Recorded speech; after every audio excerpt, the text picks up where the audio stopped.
আসসালামু আলাইকুম প্রিয় এসএসসি পরীক্ষার্থীবৃন্দ, কেমন আছো সবাই? তোমরা জানো হিসাব বিজ্ঞানের দশম অধ্যায় যেটা আছে আর্থিক অবস্থার বিবরণী, এই অধ্যায় থেকে প্রতি বছর দুইটা ম্যাথ আছে যেগুলো বাধ্যতামূলক তোমাদেরকে করতে হয়। তো ওই দশম অধ্যায় থেকে বা আর্থিক অবস্থার বিবরণী থেকে আমরা তোমাদের জন্য 10টা সাজেশন রেডি করছি। সম্পূর্ণ ফ্রিতে তোমরা ক্লাসগুলো দেখতে পারবা।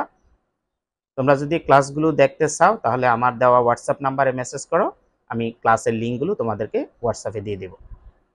আমরা বেসিক ক্লাস দিয়ে শুরু করতেছি। প্রথমে এই বেসিক ক্লাসটা দেখো, বেসিক ক্লাসটা ভালোভাবে একটু প্র্যাকটিস করে নেবা, তারপরে বাকি যে 10টা ম্যাথ দিব এগুলো প্র্যাকটিস করলে ওইখান থেকে কিন্তু তুমি কমন পেয়ে যাবা।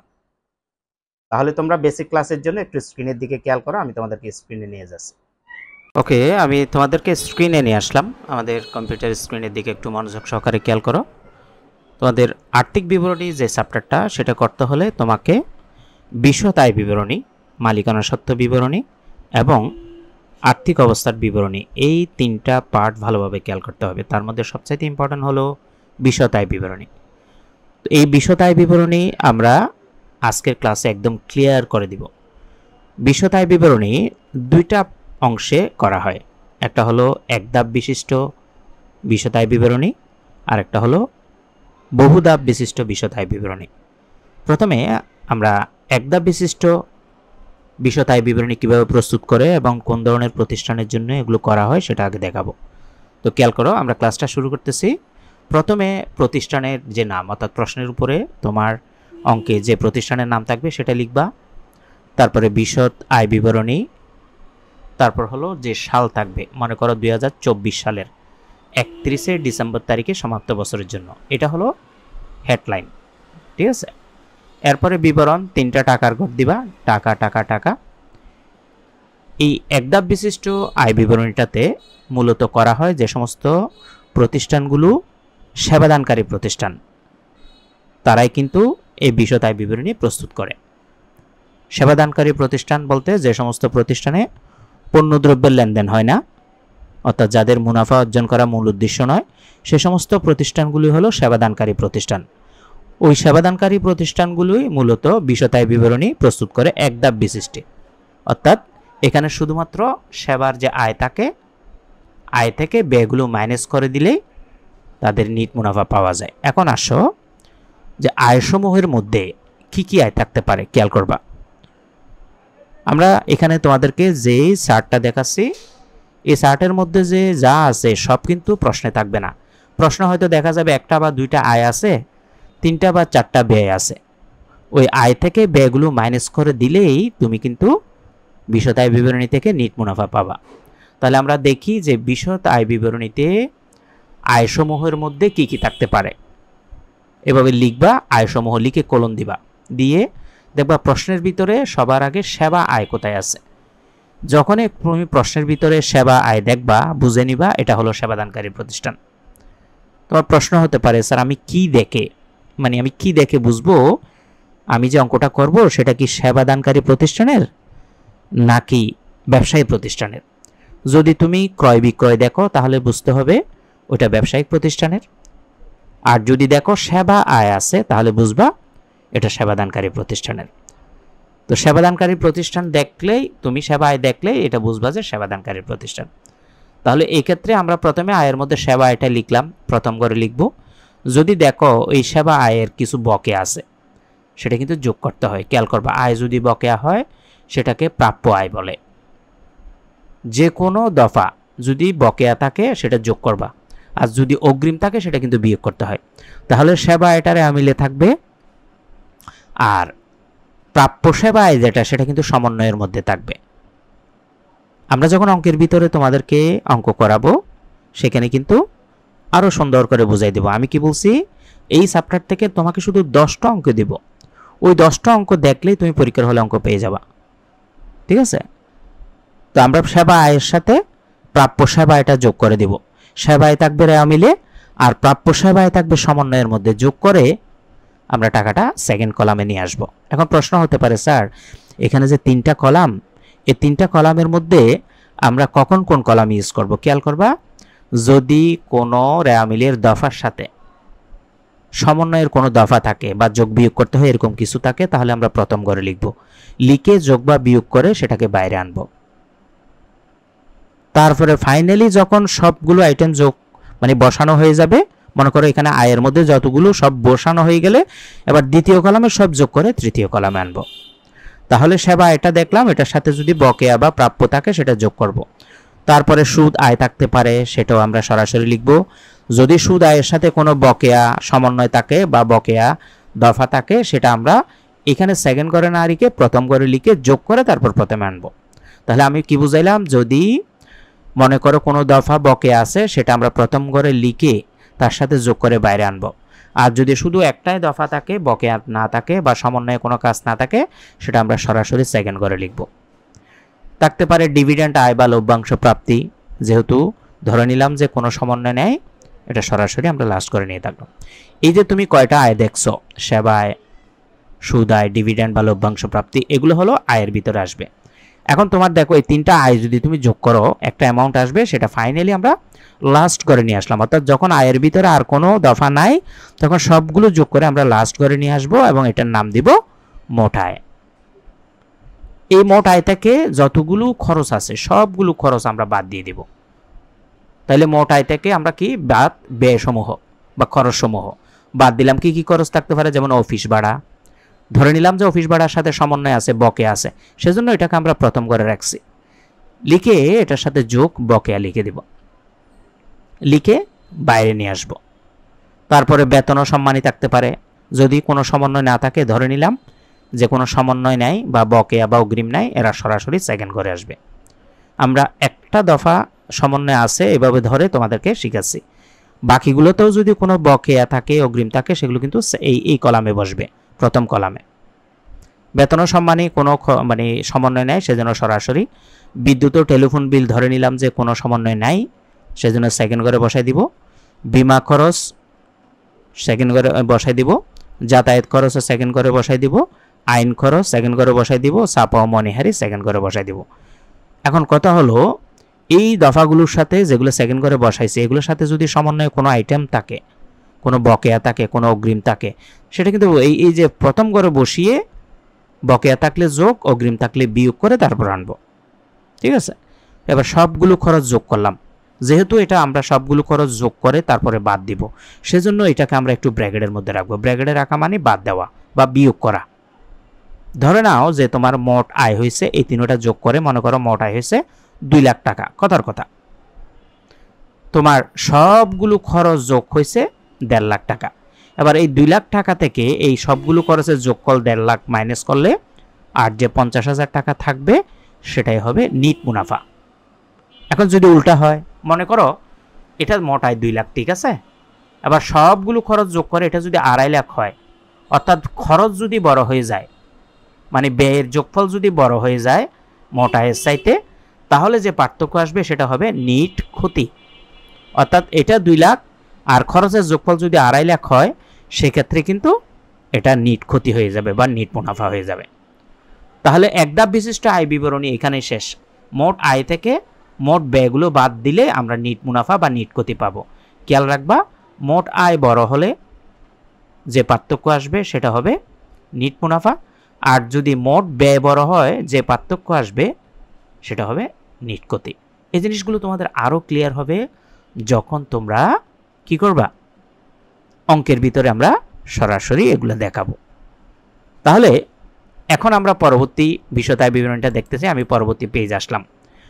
এটা হলো ব্যবসায়ী প্রতিষ্ঠানের জন্য যে বিষয় বিবরণী প্রস্তুত করা হয় বা যেটাতে বলে বহুধাপ বিশিষ্ট বিষয় বিবরণী করো। সেটা কিভাবে হয়, উপরে হেডলাইনটা একটু খেয়াল করো। প্রথমে প্রতিষ্ঠানের নাম থাকবে, অর্থাৎ তোমার প্রশ্নে যে অঙ্কটা আসবে সেটার উপর একটা নাম থাকবে, রহিম ব্রাদার্স বা করিম ব্রাদার্স, সেটার নাম লিখবা।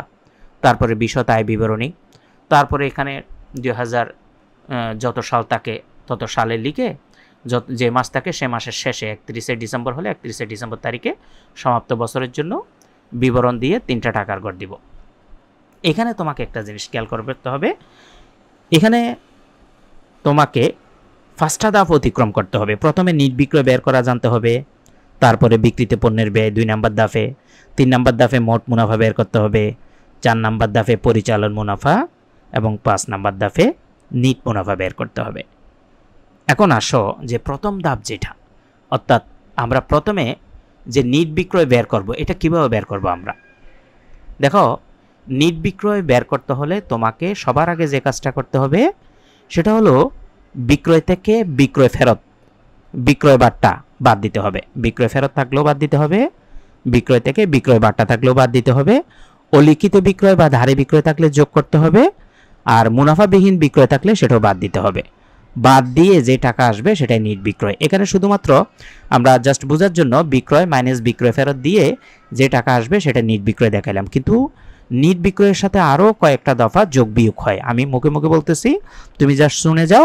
আমরা যখন অঙ্কের ভিতরে যে 10টা সাজেশন দিব, হ্যাঁ, একদম স্পেশাল সাজেশন দিব, সেগুলো তোমরা একদম ফ্রিতে পেয়ে যাবা।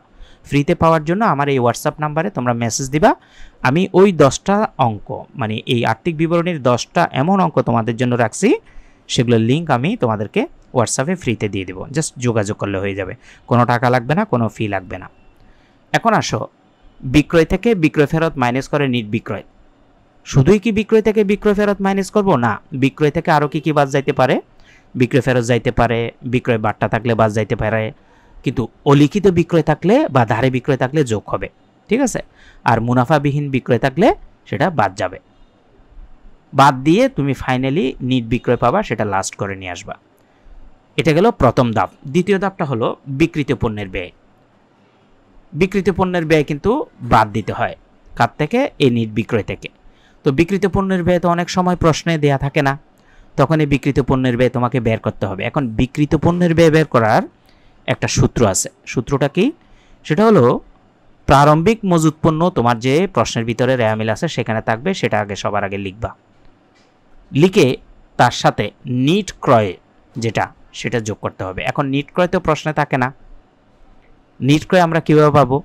ক্রয় থেকে ক্রয় ফেরত মাইনাস করব, ক্রয় বাট্টা থাকলে মাইনাস করব, অলিখিত ক্রয় থাকলে যোগ করব, পণ্য বিতরণ থাকলে বিয়োগ করব। হ্যাঁ, বিয়োগ করে আমরা নিট ক্রয় পাবো। তাহলে আবার একটু খেয়াল করো, প্রারম্ভিক মজুত পণ্য যেটা থাকবে সেটা সরাসরি লিখব, লিখে তার সাথে নিট ক্রয় যোগ করব।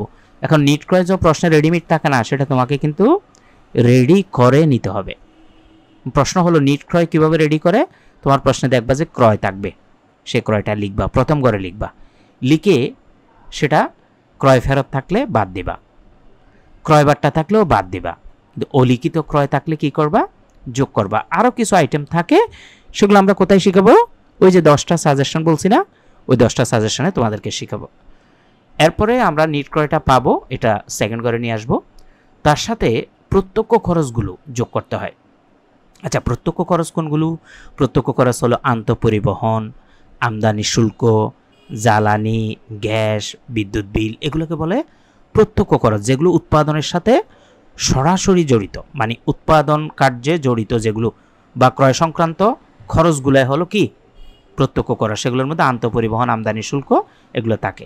এরকম খরচগুলো থাকলে সেগুলো আমরা ওই যে নিট ক্রয়ের নিচে বসাই দিব। এবার বসানোর পরে মনোযোগ দিয়ে খেয়াল করো, প্রথমে প্রারম্ভিক মজুত পণ্য তো তুমি লিখছো, লিখে এটার সাথে নিট ক্রয় আর প্রত্যক্ষ খরচগুলো, অর্থাৎ আন্তঃপরিবহন, এই যে আমদানি শুল্ক, মজুরি যা থাকে সবগুলো যোগ করে আমরা এই ঘরে রাখবো। রাখার পরে এখান থেকে সমাপনী মজুদ যেটা থাকে প্রশ্নের ভিতর, সেটা মাইনাস করে দিলেই তুমি যেটা পাবা সেটাই হবে বিক্রিত পণ্যের ব্যয়। দেখো, এই যে লাস্ট করে যেটা, এটা কিন্তু বিক্রিত পণ্যের ব্যয়, ঠিক আছে? এই বিক্রিত পণ্যের ব্যয়টা যেহেতু আমরা নিট বিক্রয় থেকে বিয়োগ করব, সেজন্য এটা ব্র্যাকেটে রাখছি। অর্থাৎ বিয়োগ করা জিনিসগুলোকে ব্র্যাকেটে রাখা। ব্র্যাকেটে রাখা মানে বিয়োগ করা। আরও ক্লিয়ার হবে তুমি যখন প্রশ্ন থাকবে একটা সামনে, প্রশ্ন দেখে দেখে যখন তোমরা এগুলো সমাধান দেখবা, হ্যাঁ, প্রশ্ন বুঝে বুঝে যখন আমি তোমাদেরকে কি করাবো, সমাধান করাবো, তখন এই জিনিসগুলো তোমার কাছে আরও ক্লিয়ার হয়ে যাবে। জাস্ট একটু মনোযোগ দিবা, ঠিক আছে? এখন আসো, এই যে নিট বিক্রয় যেটা, মনে করো এখানে নিট বিক্রয় 5 লাখ টাকা, ফর এক্সাম্পল, কথার কথা। এখানে তোমার বিক্রিত পণ্যের ব্যয় আসছে 3 লাখ টাকা।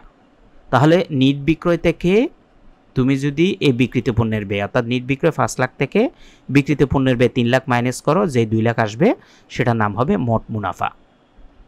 কিন্তু অনেক সময় মোট মুনাফা না হয়ে মোট ক্ষতিও হয়। কখন মোট ক্ষতি হয়?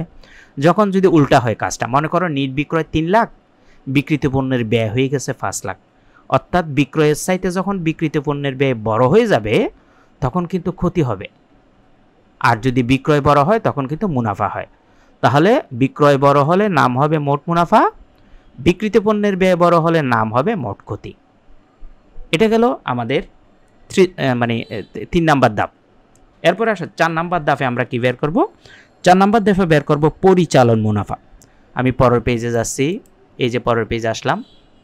পরিচালন মুনাফা আমরা কিভাবে বের করব? দেখো, পরিচালন মুনাফা বের করতে হলে তুমি কিছুক্ষণ আগে যে মোট মুনাফা বের করছো সেখান থেকে পরিচালন ব্যয় যতগুলো আছে সব বাদ দিতে হবে এবং পরিচালন আয় থাকলে যোগ করতে হবে। এখন প্রশ্ন হলো, পরিচালন মুনাফা পাওয়ার জন্য মোট মুনাফা থেকে আবার একটু খেয়াল করো, এই যে আমরা কিছুক্ষণ আগে এই যে মোট মুনাফা বের করলাম, ঠিক আছে? এখান থেকে আমরা যখন পরিচালন ব্যয়গুলো বাদ দিব তখন আমরা পরিচালন মুনাফা পাবো।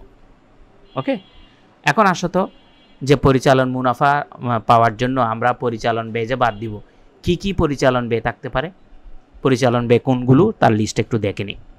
তো এই যে আমরা এখানে তোমাদেরকে যে খরচগুলো দেখাচ্ছি, একটা অঙ্ক কিন্তু এতগুলো থাকবে না, একটা অঙ্ক হতে বা 3টা 4টা 5টা এরকম থাকবে, কিন্তু কোনগুলো পরিচালন ব্যয় সেটা যদি তুমি না জানো তাহলে পরীক্ষায় যদি দেখো যে বাট্টা প্রদান দেখছো, তাহলে এটা কোথায় বসবে তুমি কেমনে জানবা? সেজন্য এগুলো একটু আইডিয়া নেবা, জাস্ট শুনতে থাকো, ক্লাসটা দিয়ে একবার দেখবা, হ্যাঁ, নিজে ডাউনলোড করে নেবা প্রয়োজনে, অথবা ফেসবুকে দেখলে শেয়ার করে রাখবা, ইনশাআল্লাহ পরে 10টা অঙ্ক দিলে তোমার কাছে একদম ইজি হয়ে যাবে, জাস্ট একটু ধৈর্য ধরে দেখতে থাকবা। আচ্ছা, এখন আসো তাহলে পরিচালন ব্যয়, তাই না? পরিচালন ব্যয় কী কী? বিক্রয় পরিবহন, বেতন, অফিসের ভাড়া, বিদ্যুৎ খরচ, অফিস খরচ, বাট্টা প্রদান, স্থায়ী সম্পদের মেরামত, ডাক ও তার, বিজ্ঞাপন, মণিহারি, প্যাকিং খরচ, ভ্রমণ খরচ, বিমা খরচ, স্থায়ী সম্পদের অবশ্যই, ইজারা সম্পদের অবলোপন, সুনামের অবলোপন, কমিশন প্রদান, ব্যাংক চার্জ, এই সবগুলো পরিচালন ব্যয়। এগুলোর সাথে যদি তোমার কোনো সমন্বয় থাকে, বকেয়া বা অগ্রিম থাকে, সেটা কিন্তু এই ঘরে লিখতে হবে। আমি ধরে নিলাম এইখানে কোনো সমন্বয় বা বকেয়া বা অগ্রিম কিছু নাই, সেজন্য সেকেন্ড ঘরে লিখছি। এরপরে ব্যতিক্রম যেটা, সেটা হলো প্রশ্নে যদি কুরিন থাকে। কুরিন মানে কি? কুরিন মানে হলো দেনাদারের কাছ থেকে যে টাকা আদায় করা যায় না, সেটাকে কুরিন বলে।